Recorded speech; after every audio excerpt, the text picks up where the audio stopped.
하나님의 말씀 호세아 6장 1절로 3절입니다. 우리 하나님성으로 합독합니다. 1절부터 읽겠습니다. 시작. 오라 우리가 여호와께로 돌아가자. 여호와께서 우리를 찢으셨으나 도로 낫게 하실 것이요 우리를 치셨으나 싸매어 주실 것이니라.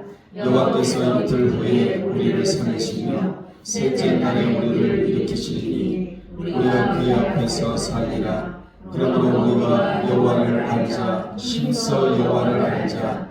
그의 나타나심은 새벽빛같이 어김없나니 그와 같이 땅을 저시는 늦비와 같이 우리에게 임하시리라 하니라. 아멘. 이 시간에는 여호와께 돌아가자라는 제목으로 함께 은혜 나누겠습니다. 본문은 왜 인생이 나를 지으신 여호와께로 돌아가야 하는지에 대한 답을 제시해주고 있습니다. 그 답은 돌아가야 낫고 돌아가야 싸매어 주시고 돌아가야 살리시며 돌아가야 일으켜 주시어 그분 앞에 살 수 있다고 말씀해주고 있습니다. 돌아간 다음에 무엇을 어떻게 해야 되느냐? 돌아간 다음에 다음 단계는 그분에 대하여 힘써 알아야 한다는 말씀입니다. 첫 단계는 어떤 단계고요? 돌아가는 단계이고, 두 번째 단계는 그분에 대하여 아는데 힘써 알아야 한다는 단계를 우리로 하여금 알게 해 주십니다. 앞으로 2주 후면 추수감사절인데 우리가 그 절기를 앞두고 입으로만 돌아가서는 안 되고 날짜로만 돌아가서도 안 되며 오늘 말씀대로 사실적으로 돌아가 그분에 대한 알기를 힘써야 그분의 은택을 잊고 살아갈 수가 있는 것입니다. 오늘 우리는 2주 후에 추수감사절을 앞두고 본문을 통하여 여호와께 돌아가는 예행 연습을 하고 있는 거예요. 예행 연습, 즉 리허설을 하고 있는 그런 가운데 있는 것입니다. 당시 호세아 선지자가 사역할 당시 이스라엘 백성들은 여호와께 돌아가지 않았어요. 무수히도 하나님은 선지자를 통하여 돌아오라 돌아오라 외쳤지만 돌아가지 않았습니다. 돌아가야 사는데 돌아가지 않았다 그 말이죠. 그들이 돌아가지 않은 이유가 호세아서를 이해하는 데 키포인트인데 왜 그들이 돌아가지 않았는가? 첫째, 여호와를 아는 지식의 부재에 있었다는 것입니다. 그들이 여호와를 떠나 타락하게 된 근본적 원인은 여호와를 아는 지식의 부재에 있었다는 것입니다. 그들은 여호와를 믿는다고 하면서도 그분에 대한 지식이 없었답니다. 이게 오늘날의 우리의 모습이거든요. 신앙생활은 지식과 함께 가는 겁니다. 신앙생활은 진리와 함께 가는 겁니다. 하루 이틀 믿는 것도 아니고 오랜 세월 속에 여호와를 믿는다 하면서도 여호와에 대한 지식이 없었다고 성경은 우리에게 말씀해주고 있는 겁니다. 여기의 지식은 세상적인 지식이 아니라 그분과의 인격적 교제에서 우러나오는 그분의 존재에 대하여 그분이 어떤 분이냐, 그분은 어느 때 좋아하시고 어떤 성격을 가지고 있으며 어떤 속성을 가지고 있는가에 대한 지식, 그리고 그분의 사랑에 대하여 뿐만 아니라 그분을 신뢰하는 것, 그분에 대한 섭리, 그분을 경외하고 순종하는 삶의 실천적 지식을 뜻합니다. 두 번째, 그들은 우상 숭배로 인해 종교적 오염도가 심해지자 인본주의로 흘러가고 말았어요. 신앙생활은 인본주의로 흘러서는 안 되고 신본주의로 흘러가야 되는 것입니다. 이것이 바로 타락의 출발점이었다. 세 번째로 그들은 선민을 향하신 여호와의 보호와 인도에 대한 배은망덕한 행위를 저질렀다고 호세아서에 기록되어 나오는 것입니다. 그들은 아브라함 이래 계속된 여호와의 선민을 향하신 보호와 인도에 대한 배은망덕한 행동을 하였는데, 그래서 호세아서에는 이를 부모의 사랑을 저버린 폐륜과 친구 간의 신의와 사랑과 우정을 저버린 불의함과 선한 부부의 사랑을 저버린 불륜행위의 형태로 묘사하고 있는 것입니다. 주전 755년에서 710년까지 북이스라엘에서 예언 활동을 하던 호세아라는 선지자는 예언자로서 백성들에게 수많은 설교를 했는데 그는 무엇보다도 자신의 삶과 연결된 설교를 하였다는 것입니다. 그야말로 그의 설교는 변화된 설교자의 설교였다. 이렇게 표현을 해도 과언이 아닐 정도로 그는 변화된 설교를 한 자가 바로 호세아였습니다. 그가 그렇게 설교했던 것은 그가 겪는 모든 일들은 하나님께서 그와 그의 백성에게 보내신 실물 교습이었기 때문이었습니다. 실물 교습이었다는 것이지요. 그가 겪는 모든 어려움은 그가 잘못해서 그렇게 된 것이 아니라 하나님께서 백성들에게 보내신 실물 교습이었기 때문이었다.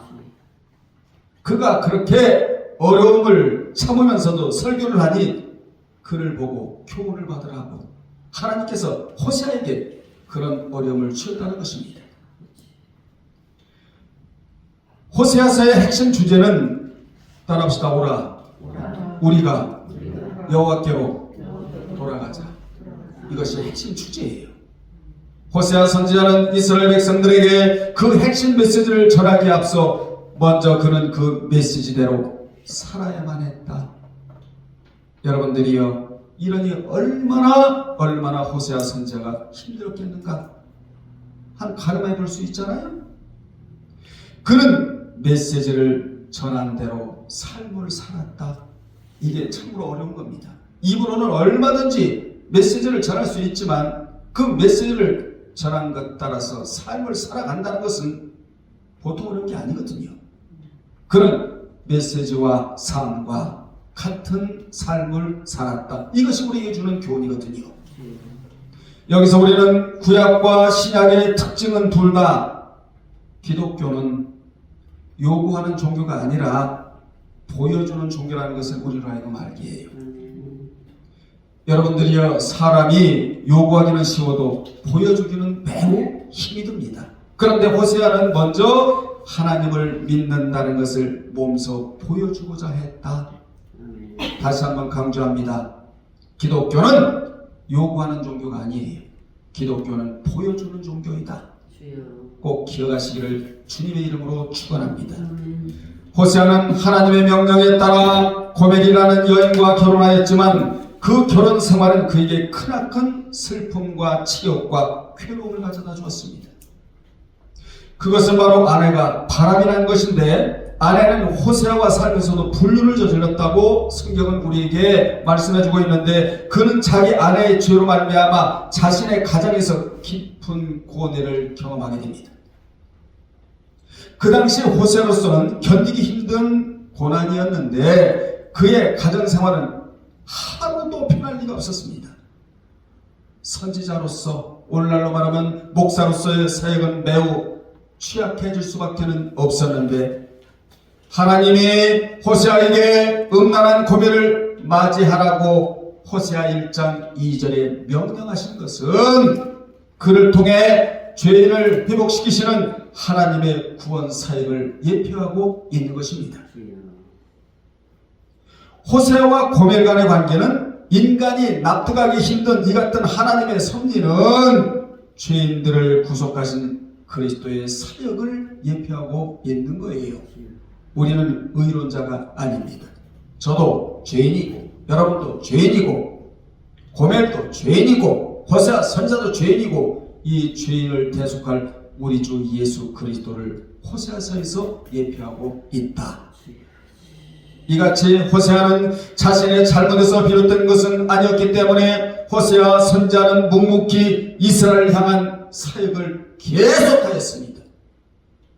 믿음도 지속이 되어야 되고 사명도 지속이 되어야 되고 사역도 지속이 되어야 되고 직무도 직임도 지속이 되어야 한다. 그는 자신의 고단한 삶이야말로 북이스라엘이 하나님 앞에서 방탕하고 형편없는 죄악된 삶을 반영하는 거울이라는 것을 알고 있었기에 그 일을 묵묵히 계속했다는 것입니다.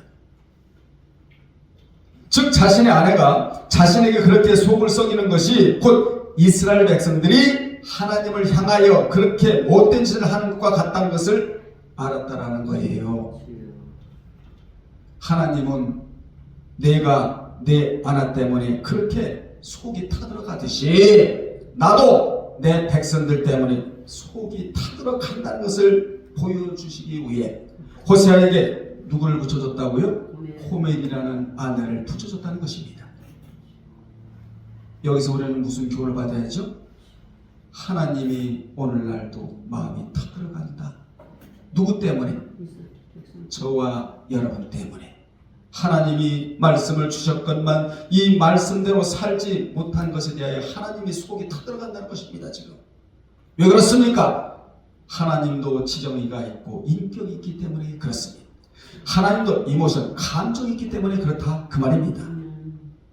그들은 하나님만이 친정한 신랑인데 그들이 다른 신을 섬긴 것은 영적 바람이 났던 거예요. 하나님께서 원하시는 제사는 동물의 피제사가 아니라 하나님의 온전하신 뜻을 깨닫고 분별하여 하나님 뜻에 순종하여 행하는 산제사, 즉 영적 제사를 하나님이 원하셨는데 그들은 동물을 잡아서 피를 흘려서 피제사만 드리면 되는 줄 알고, 천만의 말씀입니다. 하나님은 이렇게 말씀합니다. 진리에 의한 영적 제사를 내가 원한다. 성령의 인도함받아 말씀으로 진리로 예배드리는 이 예배를 내가 받기를 원하신다. 그렇게 예배 드리는 자를 내가 찾겠다고 주님이 말씀해주고 계시는 것입니다. 사랑하는 여러분들이여, 삶의 순종이 없는 피제사 하나님 받지 않습니다. 그런 제사는 안 받으시겠다는 거예요. 안 받으시겠다는 겁니다. 우리가 왜 예배를 드립니까? 하나님이 받으셔야만 하기 때문에 우리가 예배를 드리고 있는 거 아니겠습니까? 그래서 우리에게 예배드릴 대상이 있어 감사하고, 기도드릴 대상이 있어 감사하며, 찬양 올려드릴 대상이 있어 감사하다. 그래서 감사라는 거죠, 성경은. 그렇다면 여호와께 돌아가기 위해서 우리가 어떻게 해야 되느냐? 다른 성경을 끌어들여서 설명을 드리겠는데, 첫째, 힘써 여호와를 알아야 한답니다. 여호와를 알지 못하면 무지라는 병에 걸리는 거예요. 이스라엘의 죄의 근원에는 무지라는 고질병이 자리 잡고 있었다는 것입니다. 여러분들이요, 암이 무서운 게 아니고 사실은 여호와를 알지 못하는 무지병, 이게 무서운 거예요. 이게 무서운 거예요. 암을 통하여 살아계신 하나님 앞으로 올 수만 있다면 암도 할렐루야예요. 암도 축복이에요. 왜 그렇습니까? 우리는 육신, 소마, 바디 이것만 있는 존재가 아니라 영혼을 우리가 가지고 있는 존재이기 때문에 어떻게 해서라도 우리가 천국 가야 될 거 아니겠어요? 절대로 여러분은 여호와를 알지 못하는 이 무지병에 걸리지 않기를 주의 이름으로 축원합니다. 하나님은 우리에게 지식의 지장이 되라, 신앙의 용장이 되라, 믿음의 거장이 되라, 인격의 덕장이 되라, 이렇게 하나님이 원하신단 말이에요. 그런데 이스라엘 백성들은 무지라는 고질병에 시달리고 있으면서도 세상에 이게 웬일입니까? 그 병명을 모르고 있었다는 것입니다. 오늘날 이 병명을 압니까, 여러분? 믿는 자들이 이 병명을 압니까? 실로 이 병은 영혼을 죽게 만드는 무서운 병입니다. 그들은 육은 살아있었지만 영혼은 아파서 끙끙대고 앓고 있으면서도 왜 이렇게 아픈지를 모르고 있었다는 것입니다. 그래서 호세아가 하나님을 알지 못한다는 책망의 말은 본서에서 가장 중요한 대목이기도 합니다. 이스라엘이 하나님을 알지 못한다는 말은 마치 고멜이 그녀의 남편 호세아의 마음을 모른다는 것과 같은 개념이에요. 호세아 시대에 이스라엘 백성들의 영적 상태를 살펴보면 다음과 같은데, 작은 첫째로 그들은 따라합시다. 그들은 아침 구름과 이슬 같았다. 6장 4절을 빨리 찾아요. 6장 4절에 그들은 당시 1년도 아니고 2년도 아니고 10년도 아니고 20년도 아니고 30년도 아니고 45년 동안 중병을 앓고 있었어요. 중병을 45년 동안. 이 중병이 무슨 중병이라고요? 여호와를 알지 못하는 무지라는 중병을 앓고 있었다. 6장 4절에 다같이 시작. 에브라임아 내가 네게 어떻게 하랴. 유다야 내가 네게 어떻게 하랴. 너희의 인애가 아침 구름이나 쉬 없어지는 이슬 같도다. 아침 구름은 한순간 있다가도 순간에 사라집니다. 하듯이 그들의 인애, 헤세드, 인애가 아침 구름과도 같고 이슬과도 같았대요. 호세아 선지자가 지금 고발하고 있는 겁니다. 일종의 고발장이에요.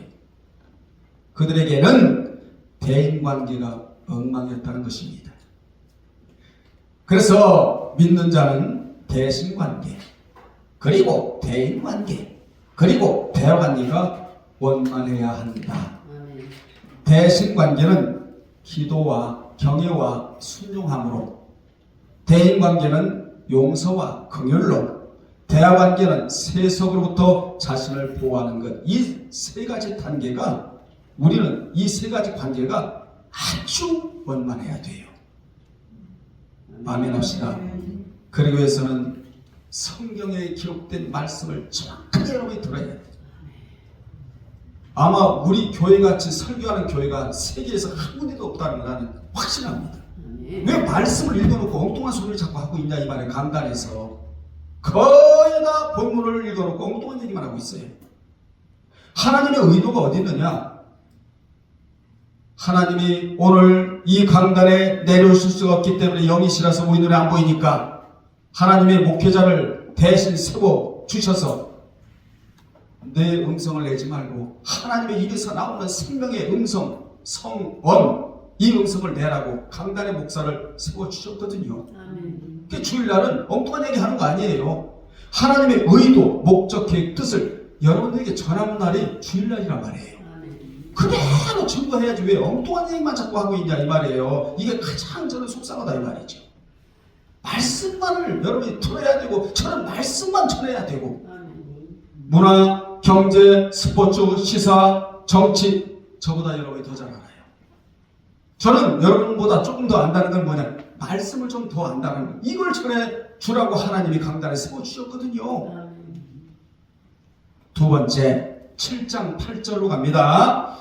그들은 뒤집지 않은 전병과 같았답니다. 8절 읽겠습니다. 에브라임이 여러 민족 가운데 혼합되니 그는 곧 뒤집지 않은 전병이로다. 그들은 마치 뒤집지 않아 반쯤 구워진 전병과 같았다. 성경에 보면 전심을 다하라. 반심을 다하지 말라고 그랬어요. 반심을 다했다 그 얘기예요. 전심으로 하나님을 섬겨드렸을 이스라엘 백성들이 그들은 마치 전병을 뒤집지 않아 한쪽은 불에 타고 다른 쪽은 익지 않은 그야말로 먹을 수 없는 빈대떡과 같았다. 여러분 빈대떡 부쳐보면 뒤집어야 돼. 전병도 마찬가지예요. 자주 뒤집어야 골고루 익어. 계속 넣으면 한쪽은 타버려. 그러면 먹을 수 있을까요? 먹지 못하는 전병과 같았다. 누가? 선민 이스라엘 백성들이 하나님을 대하는 태도가, 신앙생활하는 모습이 타버린, 반쯤 타버린 전병과 같았다. 우리는 하나님을 섬기러 이 땅에 태어난 사람들이 최선을 다하여 부족하지만 전심으로 여호와를 섬기는 여러분 되시기를 바랍니다. 이처럼 이스라엘은 한쪽으로는 극성스러운 종교적 위선을 나타내며 우월감, 다른 한쪽으로는 세속적 모습을 나타냈던 것입니다. 즉 그들의 신앙은 생활로 보여주는 깊숙한 신앙이 아닌 겉으로 보여주기 쉬운 표면적인 신앙이었다. 그러므로 신앙은 길이로 재는 것이 아니라 깊이로 재는 것이다. 아멘. 신앙은 오래 믿은 것으로 재는 것이 아니라 지금 상태로 재는 것이다. 아멘. 신앙은 나이로 재는 게 아니에요. 나는 80 먹었습니다. 나이로 재는 거 아니에요. 영적 무게로 재는 것이다. 아멘. 신앙은 외모로 재는 것이 아니라 내면의 변화로 재는 것이다. 아멘. 은혜가 되잖아요, 여러분. 아멘. 저는 전하면서도 은혜가 되는데 나 오래 믿었습니다. 이거로 재는 거 아니에요. 오래 믿은 거 소용없어요. 지금 현재 영적인 나의 주소가 어떤 주소에 있느냐, 이게 중요하다 그 말입니다. 아멘. 아멘. 세 번째 7장 9절로 갑니다. 그들은 백발 같았다. 9절에 이방인들이 그의 힘을 삼켰으나 알지 못하고 백발이 무성할지라도 알지 못하는도다, 이렇게 고발을 합니다. 백발이란 노령자, 고령자를 뜻하는데 이스라엘 마치 신앙이 고령자와 노령자같이 신앙의 힘을 잃어가고 있으면서도 그것을 깨닫지는 못했대요. 신앙은 늙어가면 안 돼요. 아멘. 신앙은 젊어가야 돼. 우리가 육신의 나이 안 먹을 수 없습니다. 저도 먹고 여러분도 육신의 나이 먹을 수밖에 없어요. 그러나 신앙의 나이는 늙으면 안 돼. 아멘. 육신의 나이가 들면 들수록 신앙은 청청해야 돼. 아멘 합시다. 아멘. 늙으면 늙을수록. 왜냐? 취미가 그만큼 들어갔으니까. 신앙이 늙으면 어떻게 되겠어요? 주님이 부르시는 그날까지 주여, 주님이 내 인생의 전부였습니다. 아멘. 주님으로 인하여 내가 일생을 살다가 주님께서 부르시어 저는 떠나나이다. 이런 아멘. 정신, 신앙 정신이 건강해야 치매가 오지를 않아요. 아멘. 진리가 나의 두뇌를 계속적으로 두들기고 만져주면 치매가 오진 않습니다. 절대로 치매가 오질 않아요. 그래서 성경과 가까이 할 이유가 여기에 있고 신앙생활을 잘 해야 할 이유가 여기에 있다. 아멘. 인생이 살면서 제일 무서운 것은 나의 신앙이 내려가고 있는데도 그것을 모르는 것. 이것이 나의 인생에서 가장 무서운 거예요. 신앙은 내려가는 데 있지 않습니다. 올라가는 데 있다는 사실을 기억하시기를 바랍니다. 그러면 신앙이 내려갈 때는 언제냐? 말씀에 관심이 없을 때 신앙이 내려가 버려요. 그리고 유혹의 소리를 듣고 있을 때 신앙이 내려가 버려요. 여러분은 절대 신앙을 내려보내서는 안 돼. 신앙과 함께 올라가야 돼. 독수리 마냥. 왜요? 천국에 가야 할 우리니까. 천국은 땅에 있는 거 아니잖아요. 천국은 위에 있자 하늘에 있잖아요. 하나님도 위에 계시잖아요. 그 위의 것을 추구하고 위의 것을 바라보고 위의 것을 생각하고 살라고 고린도서 3장 1절로 4절에 우리는 논리적으로는 두 사람이고 존재적으로는 한 사람인데 그 존재적인 한 사람이 무엇을 해야 되느냐? 위의 것을 바라보고 위의 것을 추구하고 위에 계신 하나님을 앙망하며 살라고 기독론에서 말해주고 있잖아요. 여러분, 하나님 앙망하고 손해본 사람이 어디 있습니까? 하나님 바라보고 손해본 사람이 어디 있습니까? 앙망하라, 바라봐라. 얼마든지 성경에 나오고 있잖아요. 왜냐? 바라보면 그분이 나를 바라봐 주겠다 해야지요. 그분을 앙망하면 우리에게 소망을 안겨주겠다는 거 아니겠습니까? 손해보는 게 하나도 없다는 사실이에요. 네 번째 7장 11절로 갑니다. 그들은 어리석은 비둘기와 같았다. 이렇게 고발하는데 11절 시작. 에브라임은 어리석은 비둘기같이 지혜가 없어서 애굽을 향하여 부르짖으며 아수르로 가는도다. 갈 때를 가야지요. 하나님 앞에 갈 자들이 세상에 애굽을 향하여 부르짖고 아수르로 갔답니다. 반대 방향으로 갔다는 것이지요.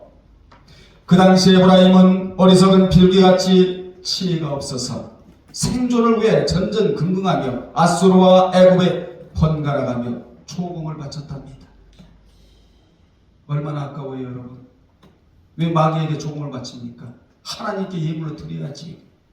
그래서 선지자들은 하나님의 뜻에 합당하지 않은 이러한 외교 정책을 맹렬히 비난을 하는데 이 내용이 이사야 30장 1절로 7절, 예레미야 42장 7절에 기록이 되어 나와요.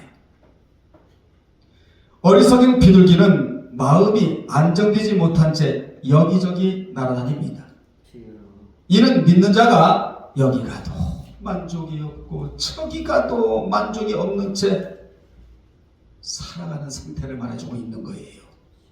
이가 마치 어리석은 비둘기와 같은, 여러분의 삶에 만족이 있습니까? 하나님이 빠져나가면 만족이 없습니다. 예배가 빠져나가면 만족이 없습니다. 기도가 빠져나가고 찬양이 빠져나간다? 만족이 없습니다. 어디 가서 만족을 찾을 거예요? 이 세상에는 진정한 만족도 없고 진정한 평안도 없다고 성경에서 말해주고 있는 겁니다. 그런데 우리는 주님이 계시기에 만족이 있고 예배가 있기에 만족이 있고 우리에게는 만족이 있는 거예요. 이들은 만족이 없었대요. 여기 가도 만족이 없고 저기 가도 만족이 없고 여기 가도 뼈고 저기 가도 뼈고 뼈끼리만 마주치니까 소리가 요란하고 뼈에 살이 붙고 살이 붙으면 거기에 생기가 들어가야 살맛이 나는데 은혜도 없고 생기도 없으니까 살맛이 안 난다는 것이지요. 사실 마음의 안정은 타인과 환경이 만들어준 것이 아니라 나의 마음에서 만들어야 한다. 사랑하는 여러분들이요, 내일 행복하겠지? 이거는 여러분 속고 있는 거예요. 오늘 이 시간이 가장 행복한 시간입니다. 오늘 이 시간 행복해야 내일 행복한 거예요. 오늘 불행하다? 내일 행복하겠지? 여기 인생이 속고만다 이 말이에요. 아니에요. 오늘 내가 하나님 앞에 나와 있음으로 행복한 거예요. 그럼 내일 또 하나님 앞에 나와 있으면 이 행복이 지속이 되는 거거든요. 천국 갈 때까지. 오늘 행복을 만들어내시길 바랍니다. 이 행복은 누가 만들어주는 게 아니에요. 나의 마음에서 만들어내야 된다는 것이지요. 우리의 마음은 진리가 들어가지 아니하면 마음의 안정을 가져올 수 없게 되어 있는 것입니다.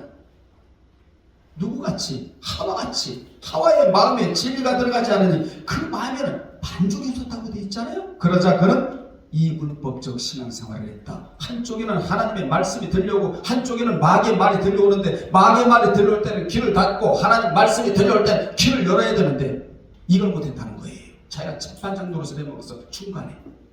이게 하와예요. 아담의 문제점은 말씀에 대한 묵상력이 없었다는 것이고 이 세상에서 가장 큰 힘은 말씀에 대한 묵상력이 가장 큰 힘이에요. 다섯 번째 7장 16절로 갑니다. 그들은 속이는 활과 같았답니다. 이 고발장 좀 보세요 여러분. 이 고발장이 만약에 여러분 앞에 떨어진다면 어떻게 되겠습니까? 16절 시작. 그들은 돌아오나 높으신 자에게로 돌아오지 아니하니 속이는 활과 같으며 그들의 지도자들은 그의 거친 말로 말미암아 칼에 엎드러지리니 이것이 애굽 땅에서 조롱거리가 되리라. 속이는 활이란 화살이 관역을 맞춰야 하는데 빗나간 것을 뜻합니다. 이는 마치 그들이 높으신 하나님에게로 돌아오는 척만 했지 결국 돌아오지 아니하므로 마치 관역을 맞춘다고 화살을 쏘았지만 그 화살이 다른 데를 쏜 것과 같이 하나님을 속인 자들이 됐다는 것이지요. 하나님은 절대로 속는 분이 아니고 하나님은 절대로 우리를 속이시는 분도 아니다. 하나님 앞에는 딱 두 글자예요. 정직. 아멘. 이것만 통한다는 사실을 기억하시기 바랍니다. 아멘. 온라인 너무나 거짓말을 많이 해요. 목사한테도 거짓말을 하고 교인들이 하나님 앞에서도 거짓말을 하고 통하지를 않아요. 하나님 앞에서는 정직. 아멘. 정직한 자가 찬양하라. 아멘. 정직한 자가 예물드려라. 아멘. 정직한 자가 뭐하라? 기도하라. 이게 3대 정직이거든요. 아멘. 하나님을 속였대요 세상이. 그분이 속아 넘어갈 분입니까? 이게 뭐라고 한마디로 말하면 여호와를 알지 못하는 무지병이다. 고질병이다. 몇 년 동안 알았다고요? 45년 동안 알고 있었다 이 말이에요. 그러므로 그들의 영적인 생활은 지속적이지도 못했고 깊지도 않았으며 올바르지도 않았고 안정되지도 못했고 믿음직하지도 않았다. 한마디로 그들의 신앙은 총체적 부실이었다. 그러므로 그 당시 호세아가 아내 때문에 마음이 찢어지고 얼룩졌듯이 하나님의 마음도 동시에 찢어지고 얼룩졌다는 것입니다. 우리는 호세아가 아내를 보면서 하나님의 마음을 알게 되었듯이 우리는 오늘 본문을 통하여 하나님의 마음을 깨달아야 한다. 아멘 합시다. 이걸 다 어떻게 하겠어요? 이걸 몇 시간을 해도 다 못하겠네. 자, 이같이 하나님은 호세아와 고멜의 관계를 통하여 이스라엘과 자신과의 관계를 드러내셨어요.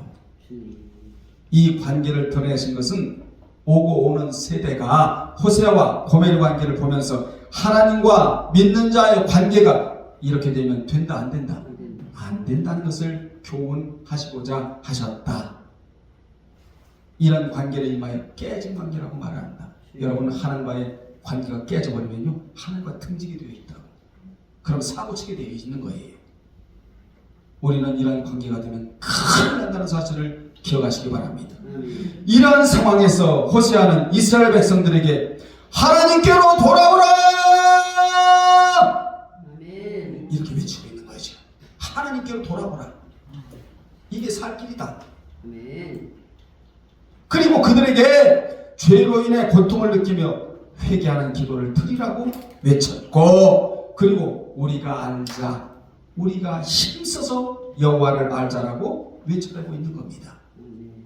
이같이 그는 여호와께로 돌아가는 것이 회개로 가는 첫걸음이라고, 회개는 축복의 문으로 들어가는 첫 번째 관문이라고 이렇게 외치고 있는 거예요. 이 외침이 여러분 귀에 들려서 아멘, 머리로 들어가서 묵상으로 이어지고, 이 묵상으로 이어진 말씀이 가슴으로 들어가서 삶 속에 적용시키고 살아가는 이런 자들이 되는데, 하나님이 그런 자를 이름하여 능력자라고 말씀해주고 있다, 그 말입니다.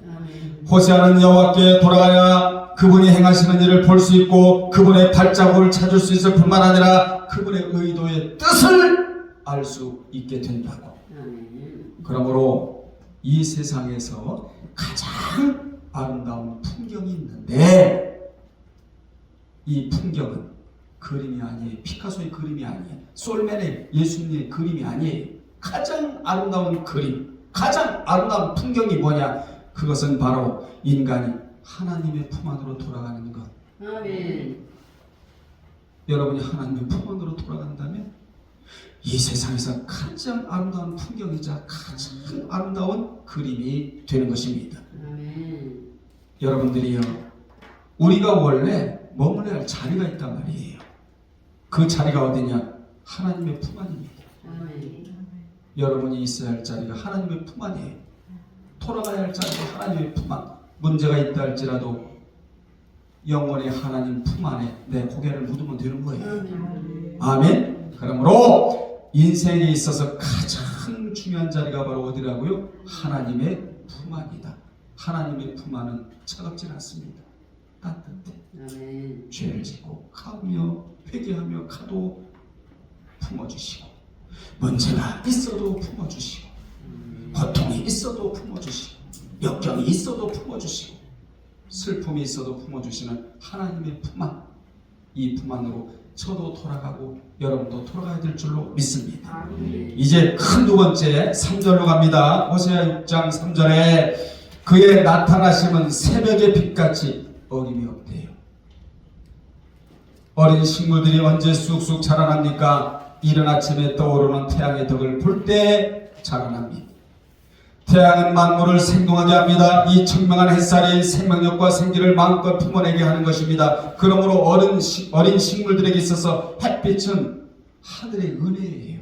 아멘. 이처럼 이스라엘 백성들은 햇빛에 의존하여 사는 식물들 같이 그렇게 살아야만 했다. 그 새벽빛이 무엇을 의미하는 줄 아십니까? 우리 주 예수 그리스도가 새벽빛이다. 아멘. 오늘 또 새벽빛이 여러분 머리에 비춰졌다고요. 그래서 오늘을 왜 사느냐? 주님의 은혜 때문에 살아가는 거예요. 아멘. 여러분, 주님의 은혜가 아니면 오늘 또 장례식장에 있을 사람들이 얼마나 많습니까? 새벽빛이 여러분 머리에 비춰졌기 때문에, 우리 주 예수 그리스도의 은혜가 있었기 때문에 오늘 하루를 우리가 살아가고 있는 중이다. 그래서 하늘에 은혜로 살아가고 있다. 아멘. 매일매일 어김없이 새벽빛이 떠오르듯이 우리는 하나님과 함께 하루의 문을 활짝 열어야 될 줄로 믿습니다. 아멘. 그런데 이스라엘 백성들은 그 하루의 문을 하나님과 함께 열지 못했대요. 우리도 새벽빛과 같은 하나님의 빛이 비춰져야 새로운 삶이 시작이 되는 것입니다. 아멘 합시다. 세 번째 3절로 가요. 또 땅을 적시는 늦은 비와 같이 우리에게 임하신답니다. 이스라엘에게는 비가 절대적으로 필요합니다. 비가 내리잖아요. 와디에 내리고 펠레그에 내리는데, 와디는 바짝 마른 땅, 와디, 펠레그는 항상 물이 고여있는 땅. 시편 23편에 시냇가, 그 시냇가는 펠레그, 항상 물이 있는 시냇가, 물이 있는데 거기에 물을 더 얹어주는 그러한 축복. 우리는 와디에 살면 안 돼요. 바짝 메마른 곳에 살면 안 되는 것입니다. 은혜가 있는 곳에 축복이 있고 은총이 있듯이 아멘. 축복의 물이 기본적으로 고여있는 상태가 돼야 돼. 거기에 비를 더 내려주시면 시냇가에 심은 나무가 계절을 쫓아 과실을 맺으며 그 잎사귀가 마르지 아니한 같으니 그 행사가 다 석세스 형통하리로다. 아멘. 기본적으로 축복이 있는 상태에서 축복의 단비가 내려지는 여러분의 인생이 되시기를 바랍니다. 아멘. 이스라엘의 대지에는 비가 필요해요. 특히 비는 여린 식물에게 필수적인 것인데 이것이 없이는 자랄 수도 없고 열매를 맺을 수도 없습니다. 식물은 햇빛의 비가 있어야 되는 것이지요. 하듯이 우리에게도 아침마다 빛이 나타나야 하고, 그리고 땅을 적시는 늦은 비가 우리에게 내려야 한다. 아멘. 그래서 성경에서의 햇빛과 비의 결정적 역할은 수확이에요. 수확은 뭡니까? 열매잖아요. 아멘. 이 열매가 여러분 삶에 주렁주렁 열리기를 바랍니다. 시간이 많이 흘러가서 결론을 내립니다. 우리 모두 진정으로 나를 지으신 누구에게, 창조주에게 새로운 마음으로 돌아가야 한다. 아멘. 입으로만 돌아가서는 안 돼요. 입으로만의 감사는 안 됩니다. 날짜만 돌아가서는 안 돼요. 진정으로 돌아가야 한다. 아멘. 왜 돌아가야 하느냐? 그대로 나와요. 성경에 그분이 낫게 해주시고, 아멘. 아멘. 또 뭐 해주시고? 싸매어 주시고, 또 일으켜 세우시고, 그분 앞에서 살아야 하기 때문에 돌아가야 한다. 아멘. 얼마나 정확한 답을 우리에게 제시해주고 있습니까? 그렇게 돌아가서 여호와를 알되 힘써 알아야 한다. 그러면 어떻게 해주신다? 여호와께서 성경 봐요. 늦은 비같이 우리에게 뭐 하신다? 임하신다. 아멘. 임하신다. 자, 늦은 비는 봄철에 농작물이 성숙할 때 내리는 비를 의미하는데, 이 비는 겨울 동안 자라온 농작물이 마지막 성장할 수 있도록 수분을 공급하는 비로 농작물이 완전히 자라기 위해 필수적인 비가 늦은 비예요. 이 비는 꼭 우리에게 내려져야 한다. 이 비의 기후적 역할은 수확을 앞두고 농작물이 충분한 수분을 공급받아 잘 자랄 수 있게 돕습니다. 그러므로 늦은 비는 농부들에게 수확의 준비를 의미하는 자연의 신호탄으로 받아들여집니다. 여호와께 돌아와 그분을 힘써 알고자 하는 자에게는 하나님의 이러한 무슨 비가, 늦은 비가 임하여진다. 끝으로 그분이 오늘도 나를 기다리신다는 것은 새로운 삶이 열어졌다는 신호탄이라는 사실이에요. 그분이 오늘도 여러분을 기다리신답니다. 나를 찾으신다는 거예요. 이것은 축복의 신호탄이다. 막힌 것을 뚫어준다는 신호탄이고, 맨 것을 풀어주신다는 신호탄이다. 이 은혜가 여러분에게 있기를 주님의 이름으로 축원합니다. 기도하겠습니다. 하나님 아버지, 여호와께 돌아가야 할 분명한 이유를 오늘 하나님이 말씀해 주셨습니다. 여호와께 돌아가 늦은 비에 은퇴를 입고 살아가는 성도들이 되게 도와 주옵시고 이 영상을 보는 모든 분들이 되게 도와 주옵소서. 예수님의 이름으로 기도드리옵나이다.